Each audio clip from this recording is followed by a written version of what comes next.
Olá pessoal, tudo jóia? Sextou hoje, hein? Coisa boa. Eu quero comentar com vocês hoje, numa visão de investidor imobiliário, como são os tipos de investimento nesse nicho, tá? E como você lida com cada um deles de acordo com situações específicas. E eu vou apresentar aqui para vocês casos reais, né, que tem a ver com a minha experiência. Primeiro, vocês têm que se lembrar lá do post do último dia 22 de agosto, quando eu apresentei uma kitnet que eu comprei para locação, ou Airbnb. Em resumo, naquele vídeo, eu falei que eu comprei o imóvel por 290 mil em 2015 e hoje, após 7 anos, ela vale quase 480 mil. Eu financei lá na época 75% do valor do imóvel e fiz um consignado para pagar os outros 25% de entrada e mais um pouquinho, né, para colocar armário, mobília, essas coisas. Depois eu a mantive alugada e assim, somando receita com aluguel e o desembolso com a prestação e com o consignado, eu precisava desembolsar líquido na época pouco menos de R$ 2.000 por mês. E assim, somente hoje, né, nos dias de hoje, após 7 anos, é que eu começo a ter lucro com esse imóvel, caso eu encerre a posição, vendendo a kitnet, né? Então a receita total passaria a superar toda a dívida. É por isso que eu sempre digo para vocês que comprar imóvel pensando em investimento é para médio e longo prazo. Quem pensa no curto prazo aí pode sair no prejuízo, a não ser que dê a sorte de pegar um boom aí de valorização imobiliária. Mas como a gente não pode sempre contar com isso, tem que contar aí com a média do que acontece, né, no setor. É bom contar aí pelo menos aí para médio e longo prazo. Aí a partir de agora eu fico só administrando a locação do imóvel e vou esperando para quitar o financiamento.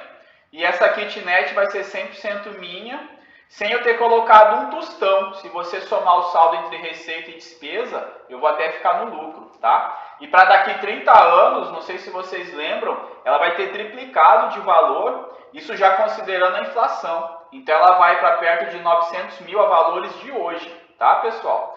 Isso aí dá uma renda boa aí para aposentadoria, muito melhor do que qualquer outra aplicação aí. Então tá, falando dessa kit, agora hoje, né, eu vou mostrar informações da casa que eu comprei para morar e reformar. Essa era a minha ideia. E do qual era o meu objetivo de como eu ia lucrar com ela, tá? Já que como investidor eu só vinha lucrando com compra de apartamento para locação. Eu ainda não tinha comprado nenhuma casa. Depois eu vou comentar como você direciona a aquisição e administração de um imóvel, a depender do tipo do imóvel que você comprou, da região desse imóvel e como anda a economia, tá? Então a gente vai ter uma visão comparativa entre como lidar com uma casa e um apartamento, por exemplo, de acordo com a localização de cada um e o momento aí do mercado, da economia e do mercado imobiliário. Então, falando dessa casa aqui, que é onde eu estou aqui fazendo a filmagem, eu adquiri ela há pouco mais de 2 anos, tá? Lá em julho de 2020, bem lá no início da pandemia. A pandemia começou em março, um pouco antes eu já estava começando a ver imóvel, tá? Só que naquele momento eu queria aproveitar a oportunidade de um negócio imobiliário para usufruir daqueles juros de financiamento lá que foram os mais baixos da história, chegaram a 6,25% ao ano. E eu procurava por um apartamento maior, tá? Maior do que eu estava morando lá com a Duda e com a Maria Fernanda. Mas eu percebi uma oportunidade naquela ocasião de ter mais comodidade e ainda ganhar uma valorização extra em uma casa em vez de um apartamento, tá? Porque eu não sei se vocês lembram, né? Até hoje ainda está um pouco assim, a maioria das pessoas passou a procurar imóveis com quintal, área de lazer, para sair daquele enfurnamento que eles estavam em apartamento, né? Ou para ter mais espaço para trabalho, né? Já que muitas pessoas começaram a trabalhar em casa. As pessoas que continuaram preferindo apartamento, né? Cada um tem o seu motivo e o seu gosto. Elas ainda assim, por causa da pandemia, elas procuravam por apartamentos maiores, com varanda, tá? Se possível. Mas eu tinha expectativa de adquirir uma casa naquele momento para me trazer mais vantagens, tá? Associando comodidade e valorização. E deu certo, tá, pessoal? Porque o mercado de casas em Brasília, naquela época, ele andava encalhado aí uns bons anos. E os preços estavam muito bem atrativos lá no início de 2021. Então, assim, se eu considerar o custo de aquisição da casa com que ela vale hoje, ela praticamente dobrou de valor nesses 2 anos. Então, essa casa ela é uma casa antiga, né, mas ela é confortável, está com tudo funcionando, ela é térrea, tem 350 metros quadrados de área útil, o terreno dela tem 1.100 metros quadrados, é localizado aqui no Lago Norte, é uma península, tá? Em volta tem o Lago Paranoá. Aqui onde a gente está é o hall íntimo da casa, tá? Aqui vai para os quartos, banheiro. São 5 quartos, sendo 3 suítes. Tem uma sala grande com 2 ambientes, tem escritório, cozinha, a lavanderia, dependendo da secretária, área de lazer com piscina grande, sauna, churrasqueira. Eu ainda instalei na casa toda ar-condicionado, coloquei placa de aquecimento na piscina, coloquei placa de captação de energia solar, instalei aqueles equipamentos de segurança que eu comentei no último vídeo, câmera, cerca elétrica, alarme de presença, de abertura de porta e janela. A minha ideia era comprar e reformar ela já de imediato. Com a possibilidade até inclusive de revender com lucro, né, e comprar outro apartamento ou outros apartamentos com dinheiro. Mas quando assim que eu me mudei, a gente viu, né, que o custo de construção subiu muito. O NCC aumentou bastante. Eu ainda estou aguardando o NCC cair um pouco aí para começar a reforma dessa casa. Essa casa vale hoje cerca de entre 2 milhões, 2 milhões e 200 mais ou menos, tá? Então assim, considerando agora essas informações que eu passei, que eu relembrei para vocês da kitnet alugada e dessa casa, eu vou falar especificamente como você direciona a aquisição e o uso de um imóvel para aproveitá-lo melhor, tá? Na questão de comodidade e lucro, a depender do tipo do imóvel que você comprou, da região desse imóvel e de como anda a economia. A primeira coisa que você precisa entender para comprar um imóvel, pensando tanto em investimento quanto para uso próprio, é que o ciclo do mercado imobiliário acompanha sempre o ciclo da economia, tá? Eu já mostrei em outros posts para vocês como que é o momento de entrada e considerando a variação da taxa Selic, da taxa de desemprego. Então, se o PIB do país vai bem e as taxas de juros e de desemprego estão baixas, a economia vai bem, né? E com isso os imóveis tendem a valorizar. E quando a economia vai mal, os imóveis não chegam a se desvalorizar, mas eles andam de lado, né? E o valor real passa a ser corroído pela inflação, aí, que é o que eu já expliquei também. Então, se você está usando o imóvel e mantém ele alugado, você está se prevenindo pelo menos da inflação nesses momentos aí que o mercado imobiliário está andando de lado. Mas, pessoal, nem todos os imóveis valorizam igualmente, tá? Aquela valorização que eu falo para vocês aí de cerca de 0,73% ao mês, né? Algo entre 0,7% e 0,8% ao mês ao longo dos últimos 20 anos, essa valorização histórica, que ela tende a se repetir aí para frente, né? A ideia é que ela se repita no longo prazo. Essa valorização é uma média, tá? Nem todo imóvel valoriza isso aí. Tem uns que valorizam menos, outros valorizam mais. E quais são os imóveis que valorizam mais? Então, preste atenção. São aqueles que estão sendo construídos em um bairro novo, tá? Ou que estão próximos desse bairro novo que está surgindo na cidade. E eles valorizam mais não porque eles são muito diferentes do resto, tá? Não é por causa disso, mas é porque eles estão com deságio, pessoal, tá? Já que a região onde eles estão sendo construídos ainda não usufrui de infraestrutura básica. Não tem iluminação, não tem esgoto, não tem calçada, não tem comércio, não tem escola, não tem transporte público, tá? Eu comprei apartamento aqui em Brasília, num bairro assim, que é um bairro novo, que é chamado Noroeste, aqui o setor Noroeste em Brasília. Lá em 2013, ele estava com deságio de 20% em relação ao resto da cidade. Hoje, o metro quadrado aí do resto da cidade aumentou só um pouquinho em relação ao que estava naquela época. E o metro quadrado nesse bairro novo, ele praticamente dobrou, tá? Nesses quase 10 anos aí. Então esse deságio, se você encontrar uma região que está começando nova, um bairro novo na cidade, esse deságio pode chegar entre 20% a 30%. Então se você adquirir um imóvel nessa região, você vai ganhar na compensação do deságio, tá? À medida que o bairro vai se consolidando. Então o valor dele vai aumentando, o valor do imóvel vai aumentando.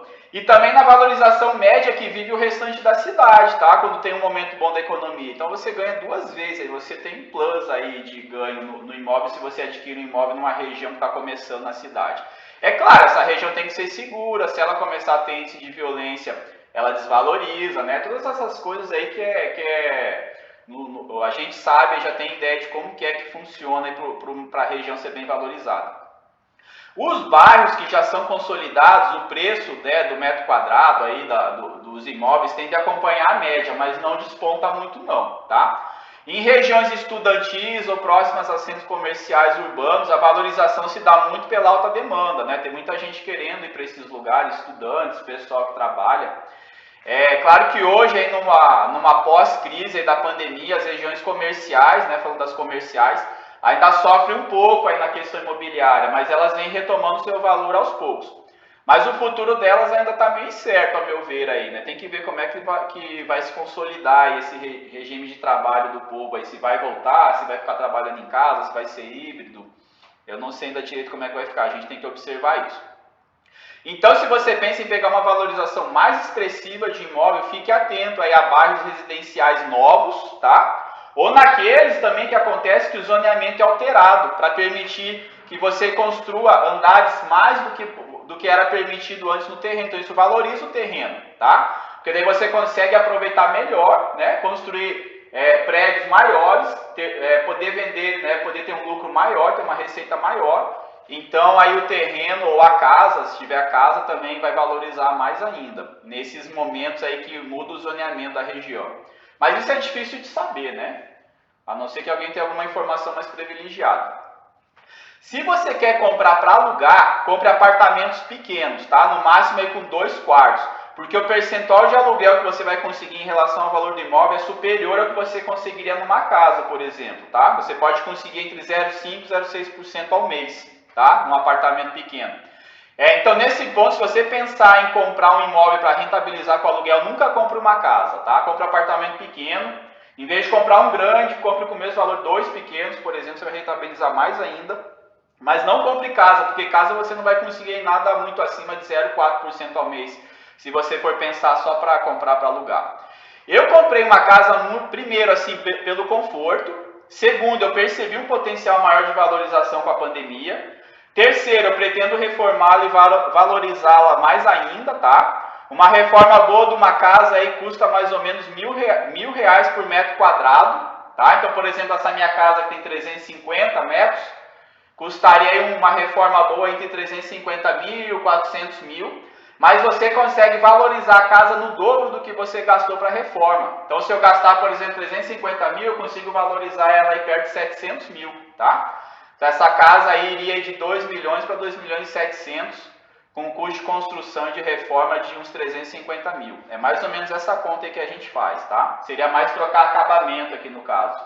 Que o resto, a fundação, parte de concreto, toda a estrutura, você aproveita tudo. E quarto, né, eu ainda consigo lucrar nessa casa com diárias de Airbnb, porque quando eu viajo, eu saio da cidade, né, no final do ano, por exemplo, às vezes na Páscoa, no Carnaval, eu alugo a casa, isso acaba até pagando minhas viagens, mas isso é coisa de cada um, né? Isso aí cada um considera o seu caso. A minha casa, ela fica num bairro totalmente consolidado, então não há expectativa de muita valorização acima da média do mercado ao longo do tempo. Porém, como eu adquiri com preço bom e lá no início de um boom de valorização imobiliária, eu consegui em apenas 2 anos que ela dobrasse de valor, tá? O que me dá uma gordura para aproveitá-la por mais uns 8 anos sem me preocupar com a valorização. O que vier a mais a lucro. Por quê? Vocês sabem, quem já tem um imóvel há um bom tempo, aí, há bastante tempo, sabe que em média ele dobra a cada 10 anos. Eu consegui aí que ela dobrasse aí, o que eu paguei nela, eu consegui que hoje ela valha em apenas 2 anos aí o dobro, tá bom? Então, assim, concluindo, se você conseguir associar, comprar um imóvel com desconto num leilão, por exemplo, aí tanto faz ser casa ou apartamento, financiado a juros baixos, que é bom para alavancagem financeira, em momento interessante da economia, aí num momento de retomada da economia, próximo a uma região nova, bacana, em expansão, né, uma região segura, com possibilidade de ter uma infraestrutura legal aí, está chegando uma infraestrutura legal.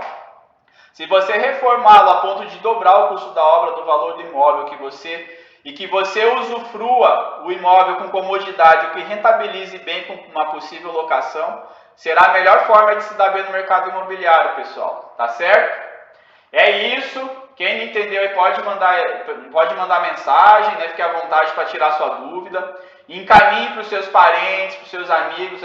Isso é um texto legal, é um vídeo legal para vocês saberem um pouquinho mais aí de como você trata com o tipo de imóvel e no momento que você compra e qual a finalidade que você dá para o imóvel. Tá, pessoal? É isso aí. Abraço, bom final de semana, aproveitem aí e até mais.